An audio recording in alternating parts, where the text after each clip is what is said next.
तो गाइस कैसे आप सब लोग। तो आज का जो हमारा टॉपिक है बहुत ही इंटरेस्टिंग होने वाला है, क्योंकि आज हम एंगल के ऊपर कंप्लीट नॉलेज लेने वाले हैं कि कितने टाइप के एंगल होते हैं, कितने सारे एंगल होते हैं। और ये किसी भी स्पेसिफिक क्लास का नहीं है, 9, 10, 11, 12, ये ऑल क्लासेस के लिए है, 6ठी, 7वीं, 8वीं, 9वीं, 10वीं, यहाँ तक कि कंपटीशन के लिए भी आपका यूजफुल होने वाला है। ठीक है, तो चैनल के साथ बने रहिए और वीडियो को शुरू से लेके एंड तक पूरा देखिए। आपको सारे के सारे एंगल जितने भी होते हैं सबका पता चल जाएगा। ठीक है, तो देखिए सबसे पहले क्या दे रखा है आपको, बेसिक से स्टार्ट करते हैं। तो आपको दे रखा है right angle triangle,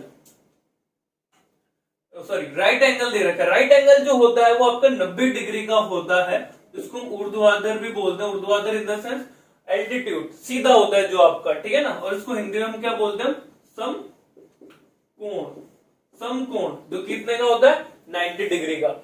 acute angle जो होता है उसको हम बोलते हैं न्यून कोण। जो न्यून कोण होता है वो आपका न्यून कोण 90 डिग्री से छोटा होता है, ठीक है ना।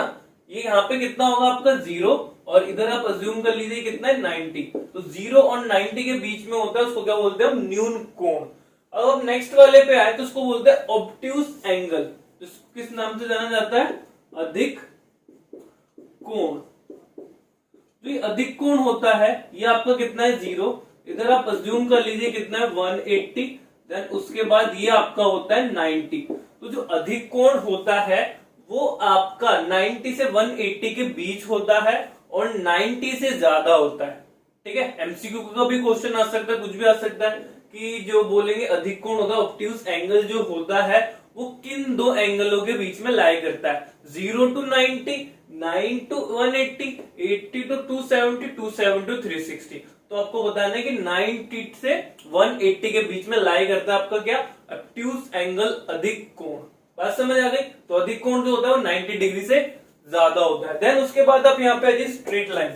स्ट्रेट लाइन जो होता है वो आपका 180 डिग्री का होता है, क्योंकि एक लाइन जो होती है पूरी की पूरी 180 डिग्री की होती है, जिसको हम हिंदी में बोलते हैं सरल कोण। किस नाम से आते हैं हिंदी में, सरल कोण, जिसको बोलते हैं स्ट्रेट लाइन, जो कि आपकी कितनी होती है 180 डिग्री की। ठीक है, देन अगले वाले पे आइए, इसको बोलते हैं रिफ्लेक्स एंगल। रिफ्लेक्स एंगल, इसको हिंदी में बोलते हैं प्रतिवर्ती कोण।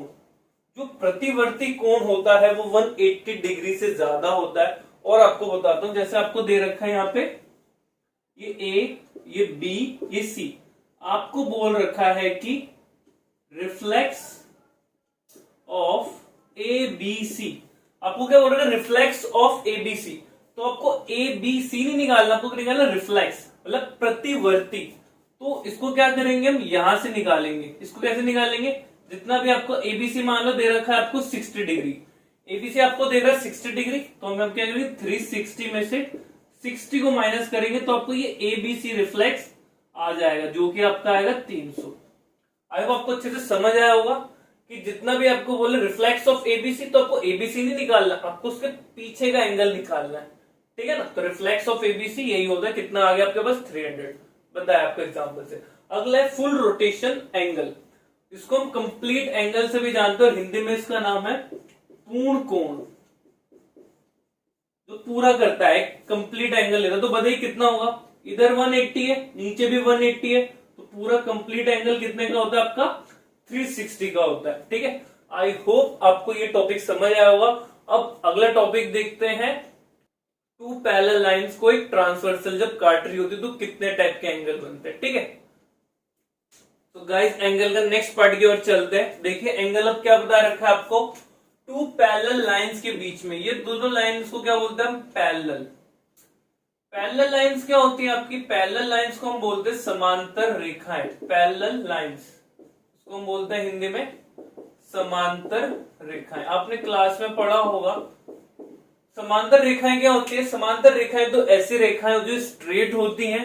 पहली प्रॉपर्टी क्या है, स्ट्रेट एकदम सीधी होगी, 180 डिग्री के एंगल पे बनेगी। और दूसरा, जो एक दूसरे को कभी नहीं काट सकती, मतलब जो इनका डिस्टेंस है, यहां पर भी जैसे डिस्टेंस 10 है तो यहां पे भी डिस्टेंस 10 होगा, और ये आगे जब जाएंगे तो उनके बीच का डिफरेंस तभी भी क्या होगा, 10 होगा। मतलब हर एक पॉइंट पे जो डिफरेंस होता है इनका सेम रहता है। ठीक है ना। टू पैरेलल लाइंस की जो प्रॉपर्टीज है क्या होंगी, सबसे पहले तो सीधी होती है, 180 डिग्री की होती है, सरल कोण होती है। देन उसके बाद आप बोलोगे कि ये दोनों एक दूसरे को कभी नहीं काटती, ये दोनों एक दूसरे को कभी इंटरसेक्ट नहीं कर सकती। इनको क्या बोलते हैं? Parallel line. ये पैरेलल लाइन की प्रॉपर्टीज हो गई, ठीक है। देन उसके बाद जो आता है इसको बोलते हैं ट्रांसवर्सल, इसको हम लिखते हैं ट्रांसवर्सल लाइन। तो ट्रांसवर्सल लाइन को हिंदी में बोलते हैं तिर्यक रेखा। क्या बोलते हैं हम? तिर्यक रेखा। तो जब दो पैरेलल लाइंस को, दो समांतर रेखाओं को एक तिर्यक रेखा प्रतिच्छेद करती है, मतलब इंटरसेक्ट करती है, जैसे यहाँ पे इंटरसेक्ट कर रही है, यहाँ पे इंटरसेक्ट कर रही है, तो इतने सारे एंगल आपके प्रोड्यूस होते हैं, ठीक है। मतलब 1 2 3 बेसिक 3 एंगल प्रोड्यूस होते हैं आपके। तो देखिए पहला एंगल जो बनता है उसको हम बोलते हैं अल्टरनेट इंटीरियर एंगल। ये पहला दूसरा कोई नहीं, आप कहीं भी किसी को पढ़ लो आप, ठीक है। Alternate interior angle, alternate interior angle क्या होता है? जब दो पैरेलल लाइंस को एक ट्रांसवर्सल, एक तिर्यक रेखा काट रही होती है, प्रतिच्छेद कर रही होती है, तो जो इधर वाला एंगल और ये वाला एंगल होता है ये इक्वल होते हैं। मतलब ये एंगल 1 और ये एंगल 2 क्या होते हैं? आपके इक्वल होंगे। एंगल 1 एंड एंगल 2 क्या होंगे? आपके इक्वल होंगे। इसको हम हिंदी में बोलते हैं बाह्य अंतः कोण। देखो नाम से पता चल रहा है बाह्य मतलब एक दूसरे के बाहर है, अंतः मतलब दो लाइनों के अंदर है, और एंगल है तो बाह्य अंतः कोण, जिसको बोलते हैं अल्टरनेट। अल्टरनेट मतलब क्या होता है इंग्लिश में? एक के बाद दूसरा, ठीक है ना, पहला दूसरा ऐसे करके। तो पहला इधर है, दूसरा इधर है। अल्टरनेट इंटीरियर मतलब दो लाइनों के बीच में है, और एंगल आपको पता ही है। तो अल्टरनेट इंटीरियर एंगल, जिसको ये जेड भी फॉर्म करती है। क्या फॉर्म करती है? जेड। इसको जेड एंगल भी बोला जाता है कभी कभी, ठीक है। उसको बोलते हैं अल्टरनेट इंटीरियर एंगल। अगर ये 70 है तो ये भी आपका 70 होगा, ठीक है। अगले एंगल की तरफ बढ़ते हैं, जिसको बोलते हैं को इंटीरियर एंगल। को इंटीरियर एंगल जो होता है ये दो पैरेलल लाइंस के बीच में होता है। देन उसको दो पैरेलल लाइंस को जब एक ट्रांसवर्सल काट रही होती है, प्रतिच्छेद कर रही होती है, इंटरसेक्टिंग कर रही होती है, तो इसका एंगल 1 एंड एंगल 2 जो होता है, इसका सम कितना होता है? 180 डिग्री। बात समझ आ गई? 180 डिग्री।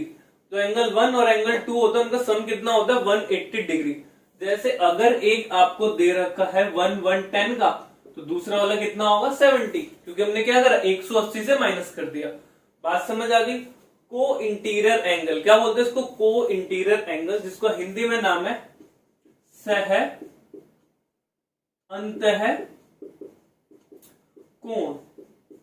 देखिए नाम से ही पता चल रहा है सह अंतः कोण। क्यों? सह मतलब साथ में, अंतः मतलब क्या? साथ में दोनों। अंतः दो लाइनों के अंदर है, और कोण तो है ही। वैसे हिंदी में देखिए, इंग्लिश में को मतलब क्या होता है? साथ में। सह को मतलब क्या होता है? साथ में। तो साथ में है दोनों, एक दूसरे के साथ है, एक ही तरफ है। और इंटीरियर मतलब अंदर है दो लाइनों के बीच में, और एंगल तो है। तो बात समझ आ गई? को इंटीरियर एंगल क्या होता है? जब दो पैरेलल लाइनों के बीच, जब दो पैरेलल लाइनों को ट्रांसवर्सल इंटरसेक्ट कर रहा होता है, तो उनके जो दो एंगल होते हैं वो क्या होता है? उनका सम 180 डिग्री होता है। देन उसके बाद थर्ड वाले पे आ जाइए। थर्ड के कोरस्पॉन्डिंग एंगल। कोरस्पॉन्डिंग एंगल जो होते हैं वो एक तरफ झांक रहे होते हैं, जैसे ऊपर ऊपर की तरफ दोनों देख रहे हैं। हाँ, जो ये एंगल 1 मान ले इसको, और इसको एंगल 2, तो इसमें क्या होता है? एंगल 1 जो होगा एंगल 2 के बराबर होगा। वैसे एंगल अगर इसको 3 मान ले और इसको एंगल 4 मान ले, तो एंगल 3 जो होगा एंगल 4 के बराबर होगा। देखिए संगत मतलब क्या होता है? नाम से ट्रिक निकाल, इसको बोलते हैं संगत कोण। कोरस्पॉन्डिंग को क्या बोलते हैं हम? संगत कोण। संगत मतलब एक जैसे दिखने वाले, संगति एक जैसी है। तो इनकी संगति देखिए एक जैसी है। ये ऊपर देख रहा है तो ये भी इधर बन रहा है, ये इधर बन रहा है तो ये भी इधर बन रहा है। वैसे ही जो ये आपका मान ली इधर 5, तो इधर हम 6 मान ले, तो हमारा जो एंगल 5 है वो एंगल 6 के बराबर होगा। देन वैसे इसको 7 माने, इसको 8 माने, तो 7 और 8 बराबर होगा। संगत मतलब क्या होगा? एक जैसे। अगर ये 70 है तो सॉरी, अगर ये 120 है तो एक भी कितना होगा? 120। अगर ये 60 है तो 4 भी कितना होगा? 60। बात समझ आ गई? तो देखो यहाँ पे भी आप ऐसे कर सकते हो। यहाँ पे मान लिया आपने एंगल 3 मान लिया, और इस एंगल को क्या मान लिया? 4। तो जो इधर भी क्या बन रहा है? एक तरफ से उल्टा जेड। तो एंगल 3 भी और एंगल 4 भी क्या होंगे? आपके इक्वल होंगे। बात समझ आ गई? एंगल 1 और इधर से एंगल 2 बराबर हो गया, और इधर से एंगल 3 एंड एंगल 4 क्या हो गए? बराबर। वैसे इधर भी सम हो सकता है। मान लीजिए कितना आ गया आपके पास? एंगल 3 और एंगल 4। तो यहाँ पे लिखेंगे एंगल 3 और एंगल 4 का जो सम है वो कितना होगा आपका 180 डिग्री। सह अंतः कोण को इंटीरियर एंगल। आइए vertically opposite angle. Vertically opposite angle देखो इसको हिंदी में क्या बोलते हैं, हिंदी से आपको बहुत अच्छा ट्रिक पता चल जाएगा। शीर्षाभिमुख कोण। शीर्षाभिमुख कोण। शीर्षाभिमुख देखो नाम से पता चल रहा है। शीर्षाभिमुख मतलब जब दो लाइन एक दूसरे को काट रही होती है तो उनसे जो एंगल बनते हैं वो इक्वल होते हैं। जैसे यहां पर भी अगर आप देखो गौर करिए तो ये भी क्या हो रहा है, यहाँ पे काट रहे हैं, ये इसको काट रहे हैं, यहाँ पे काट रहे हैं, तो एंगल 3 और यहाँ पे अगर कोई एंगल या मान लो 5 तो ये दोनों क्या होंगे बराबर। तो यहीं पे ये तो बन रहा है यहाँ पर, तो एंगल 1 और यहाँ पे एंगल 2 क्या होंगे, दोनों इक्वल। तो देखो नाम में छुपा हुआ इसका राज। शीर्षा, शीर्षा मतलब मुख, जो मुंह है उनका शीर्ष है। शीर्षाभिमुख, जो शीर्षा है वो मुख एक दूसरे की तरफ है और वो एंगल है, ठीक है। जो उनके मुख है वो क्या है, एक दूसरे की तरफ, जो उनका मुख है और सिर है वो एक दूसरे की तरफ है। तो शीर्षाभिमुख कोण, दोनों इधर की तरफ देख रहे होते हैं। वैसे इधर अगर एंगल हम 3 ले लें और इधर एंगल हम 4 ले लें तो 3 और 4 भी क्या होगा बराबर। इसको हम बोलते हैं शीर्षाभिमुख कोण, वर्टिकली अपोजिट एंगल, ठीक है। नेक्स्ट वाले पे चलिए जिसको हम बोलते हैं एक्सटीरियर एंगल, जिसका हिंदी में नाम है, बड़ा खतरनाक नाम है आपका, बहिष्कोण, जो कि भाई है महिषासुर का, ठीक है। ऐसा कुछ नहीं है, बहिष्कोण बोला जाता है। जो बहिष्कोण होता है वो एक ट्रायंगल के अंदर होता है, ठीक है। उसकी सबसे बड़ी प्रॉपर्टी क्या है, वो ट्रायंगल के अंदर है। जैसे मान लीजिए ये एंगल 1 है और ये एंगल 2 है, तो जो एंगल 1 और एंगल 2 का सम होगा वो कितना होगा आपका, इस थर्ड वाले एंगल के बराबर होगा, ठीक है। जब आप एंगल 1 और एंगल 2 को प्लस करोगे तो आपको क्या मिलेगा, एंगल 3। क्या मिलेगा, एंगल 3। वैसे ही मान लीजिए अगर आप यहां पर करते हैं ऐसे करके, इधर की साइड आप बढ़ाना चाहते हैं या आप मान लीजिए इधर की साइड बढ़ाना चाहते हैं, इधर की साइड इधर की साइड, तो जो ये एंगल 1 होगा और इधर एंगल 2 होगा और ये एंगल 3 होगा, तो एंगल 1 और 2 को जब आप प्लस करोगे तो किसके बराबर होगा, एंगल 3 के बराबर होगा। बात समझ आ गई। अगर ये मान लीजिए 70 है, ये 60 है, तो इधर कितना होगा 130। इन दोनों को प्लस करेंगे तो कितना आएगा 130। आई होप आपको ये बहुत अच्छे से समझ आया होगा, ठीक है। अब इसका एक लास्ट पार्ट देख लेते हैं जिसमें आपको बताएंगे ट्रायंगल के बारे में, ठीक है। तो गाइस एक लास्ट टॉपिक है छोटा सा ही, मैं यहाँ पे आपको एंगल का मतलब जो भी आपको शेप दे रखा होगा उसका सम निकालना बताऊंगा। जैसे आपको मान लो यहाँ पे शेप दे रखा है, जैसे एक ट्रायंगल है, एक ट्रायंगल का सम कितना होता है आपको पता है, एंगल 1, एंगल 2 और एंगल 3, इनका सम कितना होता है आपको पता है, 180 डिग्री। एक ट्रायंगल का जो सम होता है वो 180 डिग्री होता है, आप सभी को पता है। अब मान लीजिए यहाँ पर एक क्वाड्रेंट आ गया, क्वाड्रेंट मतलब चतुर्भुज, उसको क्या बोलते हैं हम, चतुर्भुज। अब चतुर्भुज तो आप सबको पता है, ये एंगल 1, ये एंगल 2, एंगल 3, एंगल 4, इनका सम कितना होता है 360, ठीक है। अब मान ले ऐसे कितना आ गया, 5 भुजा वाला आ गया, ठीक है। अब जब 5 भुजा आ गया, 6 भुजा आ गया, जितने भी साइड से आप उनका सम कैसे निकालोगे, तो इसका ट्रिक देखिए, इसको ट्रिक कैसे करके निकालते हैं।